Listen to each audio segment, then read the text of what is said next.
చిత్తూరు జిల్లా బోడుబండ్ల cross highway దగ్గర ప్రమాదం జరిగింది. హైవేపై ఆగి ఉన్న ట్యాంకర్ ను కంటైనర్ ఢీకొట్టింది. కంటైనర్ ఢీకొనటంతో ట్యాంకర్ నుంచి మంటలు చెలరేగాయి. ఈ ప్రమాదంలో డ్రైవర్ కు తీవ్ర గాయాలయ్యాయి. డ్రైవర్ ను వెంటనే ఆసుపత్రికి తరలించారు. సమాచారం అందుకున్న ఫైర్ సిబ్బంది ఘటనా స్థలానికి చేరుకుని మంటలను ఆర్పివేశారు. మరోవైపు హైవేపై భారీగా ట్రాఫిక్ జామ్ ఏర్పడింది. మనం టీవీ స్క్రీన్ పైన కూడా చూడొచ్చు. కంటైనర్ ఢీకొనడంతో ఒక్కసారిగా ట్యాంకర్ నుంచి భారీగా మంటలు ఎగిసిపడుతూ ఉన్నాయి. డ్రైవర్ కు తీవ్ర గాయాలవడంతో అతన్ని వెంటనే ఆసుపత్రికి తరలించారు. మరోవైపు సమాచారం అందుకున్న వెంటనే ఘటనా స్థలికి ఫైర్ ఇంజన్లు చేరుకొని మంటలను అయితే అదుపులోకి తీసుకొచ్చాయి. ప్రస్తుతం హైవేపై ఏదైతే ట్రాఫిక్ జామ్ నెలకొని ఉందో వాటిని క్లియర్ చేసే పనిలో పోలీసులు నిమగ్నమయ్యారు.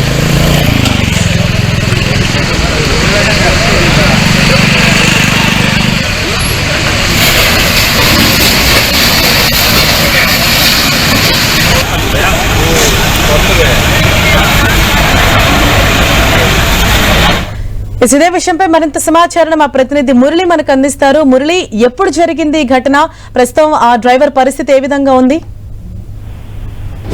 హరీష, నిజానికి ఈ ఘటన ఈ తెల్లవారుజామున 6:15 ప్రాంతాల్లో చోటు చేసుకుంది.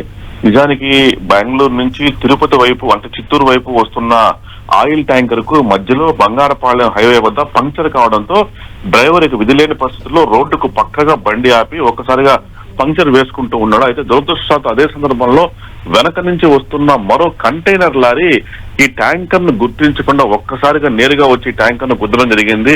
దీంతో ఈ ట్యాంకర్ ఒక్కసారిగా పేలిపోయింది. ఇందులో ఉన్న గ్యాస్ ఒకసారి లిక్విడ్ నైట్రోజన్ గా చెప్తూ ఉన్నారు. ఇది ఒక్కసారిగా బర్న్ అయిపోయి ట్యాంక్ మొత్తం కూడా కాలిపోవడం జరిగింది. దీంతో అదే సమయంలో అక్కడ పంచర్ వేస్తూ ఉన్న డ్రైవర్ కు తీవ్ర గాయాలయ్యాయి.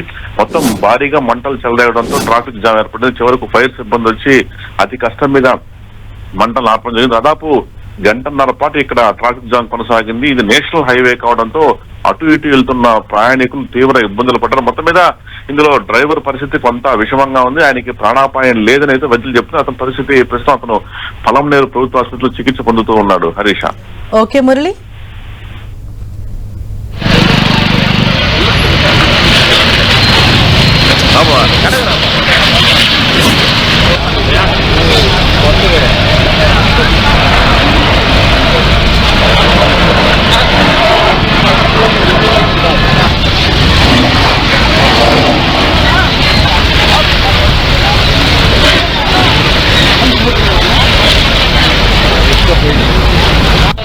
ఏమైంది?